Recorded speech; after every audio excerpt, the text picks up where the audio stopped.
Estos son los datos de nuestro programa de hoy, legalización de la marihuana. Desde el año 2000, el estado de Colorado en Estados Unidos permite el uso de la marihuana para uso terapéutico y para uso recreativo desde 2012. Uruguay, en 2013, se convirtió en el primer país de América Latina que ha legalizado la producción, distribución, venta y consumo de cannabis y sus derivados con fines que no sean ni médicos ni científicos. La ley, aprobada en diciembre de 2013 y reglamentada en mayo de 2014, obliga a los consumidores a inscribirse en un registro de usuarios y optar por una de las 3 formas establecidas para acceder a esta sustancia: el autocultivo, pertenecer a un club canábico o la compra en farmacias, práctica regulada por el Instituto de Regulación y Control del Cannabis. Chile es el primer país en América Latina que legalizó el uso de la marihuana para usos terapéuticos, en octubre de 2014, lo que llevó a implementar un programa de producción piloto del gobierno en la Florida, comuna ubicada en la provincia de Santiago. Regresamos contigo, Pedro. Pues muchas gracias, Paulina, por estos datos que nos ayudan también a mirar el contexto en el que se toma la decisión, contexto al cual además se refiere en la sentencia. Es muy interesante cómo en la sentencia se citan ejemplos de decisiones de otros tribunales y también de órganos legislativos sobre este mismo tema, y de esa manera se retoman argumentos de otros juristas. Y eso creo que es una cuestión valiosa. Pero hoy lo que podemos decir, Ana María, es que hay 4 personas en México que tienen el derecho a ejercer esas actividades relacionadas con el autoconsumo para fines lúdicos y recreativos de la marihuana, pero todos los demás no podemos hacerlo. A ver, ayúdanos a entender por qué sucede eso y ayúdanos a entender cómo podría cambiar jurídicamente esa situación. Esto es así porque la Corte no es el legislador. Okay. La Corte no tiene la atribución de desplazar, al menos como está configurado el sistema actualmente, automáticamente una disposición que considere contraria a los derechos humanos. Sin embargo, sí es un precedente muy importante y tiene que tomarse, como ha dicho el ministro Arturo Saldívar, muy en serio por todas las autoridades del país y por los jueces ordinarios o inferiores. ¿Por qué? Porque constituye el posicionamiento de la Corte, que es el máximo tribunal del país, sobre un tema que tiene un impacto enorme. Además, el decir que es un precedente significa que pueden suscitarse otros casos de manera en el mismo sentido, el cual pudiera dar lugar, es decir, si hay 4 casos que llegan otra vez a la primera sala y la primera sala vuelve a decidir en el mismo sentido, entonces estas normas sí podrían determinarse o declararse inconstitucionales. Con 5 sentencias. Con 5 sentencias, y los efectos sí serían para todas las personas. Una pregunta para, digamos, quienes no son abogados: esas 5 sentencias, ya va una, ¿tendrían que provenir todas de la Suprema Corte y de la primera sala de la Suprema Corte? ¿No basta con que otros jueces decidan en la misma orientación? Para que el precedente que sentó la sala sea obligatorio, tienen que provenir del mismo órgano que lo dictó. Ahora, en relación con lo que dice Ana María, creo que es importante destacar que, si bien es cierto que la sentencia tiene solo efectos para las personas y por tanto solo se les debe desaplicar esas normas a quienes solicitaron la autorización y les fue negada, también es cierto que en la sentencia hay un pronunciamiento, yo diría, de alcances generales. Ese pronunciamiento de alcances generales tiene que ver con la interpretación del derecho al libre desarrollo de la personalidad. La Corte está sosteniendo que todas las personas, todos los mexicanos, tienen el derecho que ahí reconoce. No solo estas 4 personas. No solo esas 4 personas. Entonces, esto, digamos, puede jugar de varias maneras. Por un lado, consolidándose ese criterio interpretativo en la jurisprudencia de la Corte, de tal manera que obligue ya jurídicamente a todas las autoridades jurisdiccionales a ver la situación de este modo, pero también, digamos, es muy normal que los tribunales inferiores, en el caso de los órganos federales, jueces de distrito y tribunales colegiados, sean deferentes hacia los pronunciamientos de la Corte, a pesar de que no sean jurídicamente obligatorios. Okay. ¿No? Aunque todavía no haya jurisprudencia, hay una tendencia a que hagan suyos los argumentos y empiecen a decidir en la misma dirección. E incluso, aunque no lo compartieran por razones prudenciales, porque si el asunto, digamos, se recurre y llega otra vez a la sala, pues es altamente probable que la decisión sea exactamente corregida, ¿no? Y hay ejemplos además muy interesantes de decisiones polémicas, como el caso de el matrimonio igualitario, que incluso antes de que fuera jurisprudencia, jueces de distrito ya fallaban, digamos, sosteniendo que las normas que prohibían o impedían el matrimonio igualitario eran inconstitucionales, ¿no? Entonces, no es tampoco tan sencillo como decir solamente obliga o solamente beneficia a unas personas que solicitaron el amparo, porque en realidad la decisión sí tiene pretensiones de generalidad en el sentido de que la interpretación del derecho pues, es aplicable a todas las personas, a todos los mexicanos. A ver, nos hace una reflexión Arturo y se ha centrado en el ámbito jurisdiccional, diciéndonos, bueno, no necesariamente va a pasar, pero no lo dijiste tú, lo digo yo, pero sería sensato que los jueces decidieran en la misma dirección que la primera sala, ya que el precedente existe. Pero pensando en la autoridad administrativa, te lo pregunto jurídicamente, ¿la COFEPRIS podría ya hacer suyo este criterio de la Corte y ante una solicitud de una autorización similar a la que presentaron estas 4 personas, a pesar de lo que dice la Ley General de Salud, concederles la autorización? Desde mi punto de vista, sí. Porque de acuerdo al artículo 1 constitucional, todas las autoridades, todas y no solo los jueces del país, están obligadas a respetar los derechos humanos. Entonces, a partir y teniendo como precedente y sustento la sentencia de la primera sala. Es una sentencia, digamos, que brinda una protección más amplia, exactamente, en esta lógica de lo que se llama principio. Podría decir, digamos, acudiendo a lo que ya ha dicho la primera sala, que a partir de ahora tiene que otorgar una autorización, pero puede no hacerlo. Puede no hacerlo. Podría, ya sé que son cuestiones de detalle, pero únicamente para imaginar escenarios. Quien tomara una decisión en ese sentido, dijera, ya hay una sentencia de la primera sala, a pesar de que hay disposiciones vigentes de la Ley General de Salud, a mí se me presenta una solicitud, interpreto utilizando el artículo 1 y otorgo la solicitud. ¿Ese funcionario podría incurrir en alguna responsabilidad administrativa? Yo, digamos, tengo una postura un poco más cautelosa porque me parece que la cuestión no es tan sencilla, porque las autoridades administrativas tienen, digamos, una vinculación distinta, digamos, hacia la ley. Creo que no estaría... Más estricta, sí, digamos, más estricta. Obviamente los jueces tienen, digamos, mayor margen de maniobra a través de distintas técnicas interpretativas, maniobras como la interpretación conforme, etcétera. Pero, digo, es un punto que no está definido, pero... Pero es interesante, plantearlo, ¿no? ¿Qué podría hacer la administración creo pública? Que sería más complicado que una autoridad administrativa tomar una decisión como esta, ¿no? De sostener que, dado que hay un precedente de la Corte, desaplica la ley y por tanto otorga los permisos, ¿no? Creo que es una discusión interesante que no entiendo que no se ha dado en la Suprema Corte, pero sí podría decirse que la posición de las autoridades administrativas frente a la ley no es exactamente la misma que la de los jueces. Tú decías, Ana María, la Suprema Corte no es el legislador, y entonces llego por esta puerta a la tercera, digamos, a la tercera esfera de poder en México. Ya hemos visto que los jueces sí podrían, siguiendo esta línea interpretativa, hemos visto que hay pues posibilidades, pero quizá también hay que tomar en cuenta cautelas por lo que hace a las autoridades administrativas, pero el legislador, en buena lid, de manera sensata, ¿qué se esperaría del legislador o qué podríamos desear que hicieran los legisladores una vez que se tomó esta decisión por parte de la primera sala? Pues creo que la sentencia invita a un diálogo sobre la política de drogas. Y una de las aportaciones, yo creo quizá la más importante, es que a partir de ahora cualquier debate tiene que hacerse en clave de derechos humanos. Anteriormente, todas las cuestiones sobre este tema se discutían en términos de seguridad pública o de conveniencia estatal. Ahora se tiene cambiaron los términos del debate. Es un nuevo paradigma. A partir de ahora se tienen que tomar como referente los derechos de los consumidores y a partir de esa protección que la Suprema Corte determinó, determinarse los alcances que pueden hacerse a las intromisiones a estos derechos.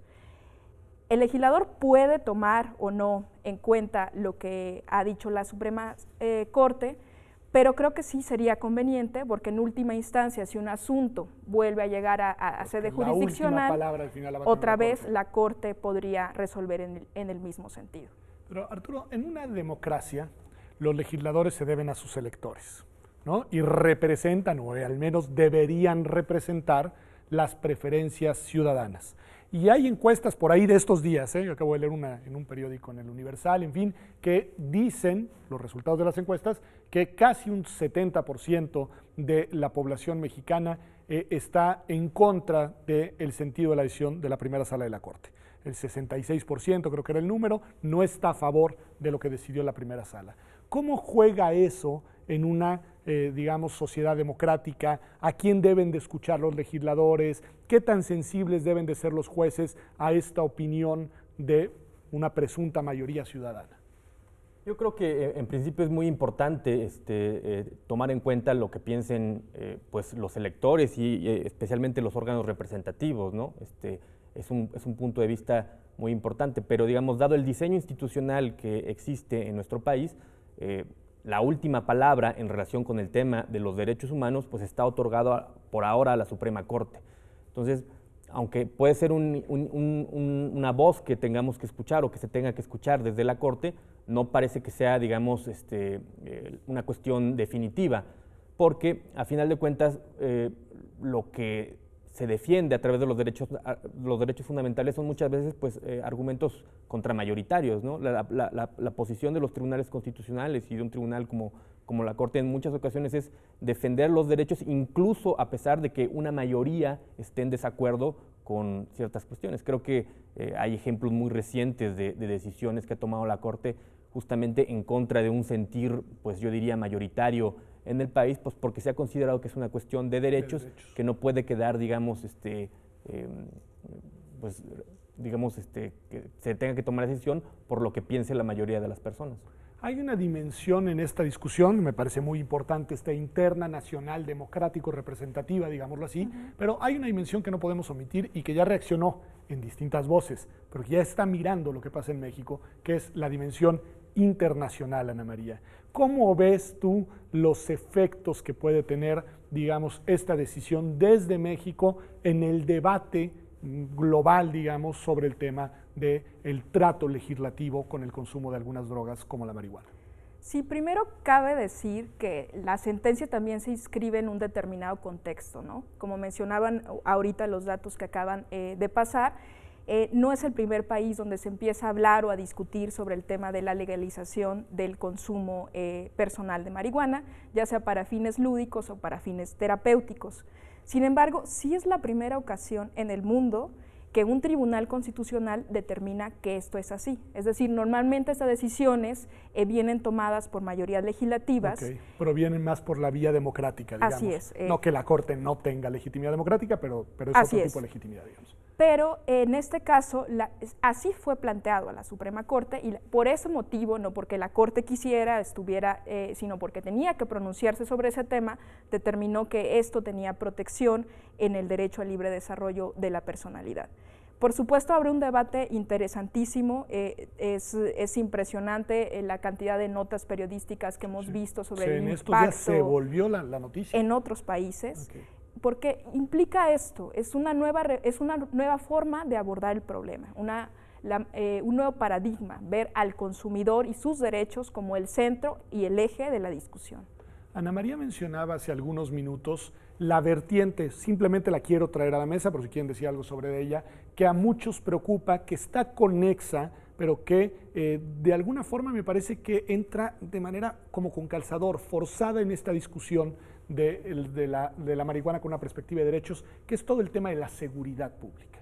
Es decir, hay quien ve que aquí lo que se está generando es una decisión que puede tener efectos que alteren y que generen, digamos, problemas con las políticas de seguridad que se han venido adoptando precisamente para combatir, entre otros fenómenos del crimen organizado, al narcotráfico en México. ¿Qué podemos decir de eso, Arturo? Pues bueno, desde el punto de vista de la sentencia creo que poco, porque no es una variable que se haya analizado. ¿Se discutió en la, digamos, en el debate entre los ministros el tema de la seguridad? ¿O no? No fue algo que haya entrado en la discusión. Entiendo, digamos, y he escuchado las declaraciones sobre todo de las personas que promovieron esta solicitud y luego el amparo ante el juez de distrito y la revisión ante la Corte, que en el fondo había esta pretensión de, digamos, incidir también en cambiar un poco las coordenadas de la discusión de los temas de seguridad pública y narcotráfico. Creo que puede ser, digamos, una situación que se abra a partir de esta sentencia, pero en realidad no es, creo yo, el objetivo principal, ¿no? De incidir directamente en esos ámbitos, ¿no? ¿Estarías de acuerdo, Ana María, que es un debate conexo, pero en este caso no central? Sí, la Suprema Corte en esta sentencia no se hace cargo de ese tema. Okay. Sin embargo, puede impactar, digamos, tangencialmente, por supuesto, a la política de seguridad pública. Okay, pero igual sería, digamos, un impacto tangencial. Porque tú nos decías, y esto es interesante, que a la dimensión penal sí le impacta. Y en ese sentido, pues tiene, digamos, una modificación en las conductas que desde el Estado se pueden ejercer para restringir las libertades de las personas. Esto es así, pero también es cierto que la Suprema Corte tenía que ser muy cuidadosa en la manera en que abordaba este problema. Por eso se acotó al planteamiento efectivamente de los quejosos. La Suprema Corte no puede diseñar políticas públicas, no puede, digamos, decir qué es lo que le parecería mejor para atender un problema, sino simplemente lo que está haciendo la primera sala es, a partir de un determinado derecho, decirle al legislador, estos son tus límites. Después de estos límites, sí puedes regular el consumo personal. Puedes diseñar de una manera distinta tus políticas públicas, pero no puedes restringir a este grado la autonomía de las personas. Esto es así. Les voy a hacer una pregunta que pueden o no contestarla. Si no la contestan, inmediatamente hago otra.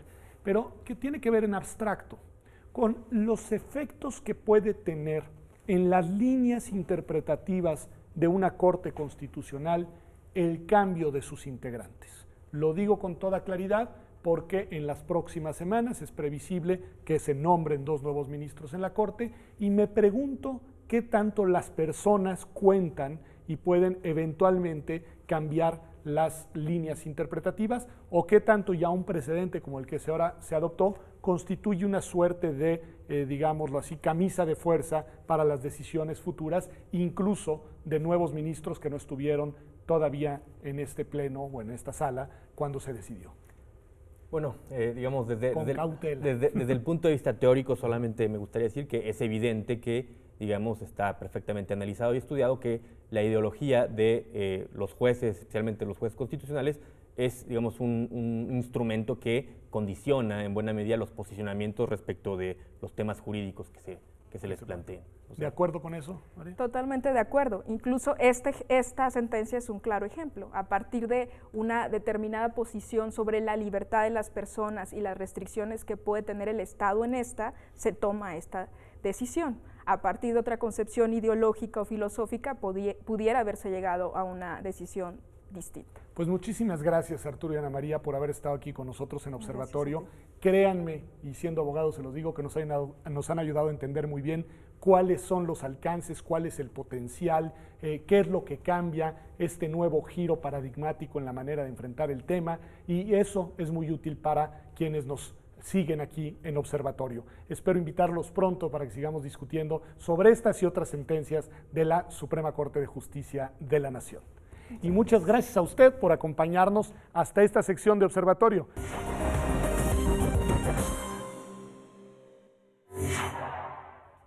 Pues la principal conclusión con la que yo me quedo del programa del día de hoy es que lo que se decide en la Suprema Corte de Justicia de la Nación importa.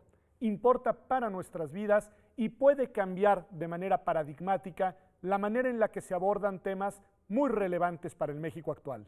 En este caso, la forma en la que se regula el consumo para fines lúdicos y recreativos de una droga blanda, como lo es la marihuana. Gracias por acompañarnos, esto ha sido Observatorio. Nos vemos la próxima semana aquí en TV UNAM a las 9 de la noche el martes.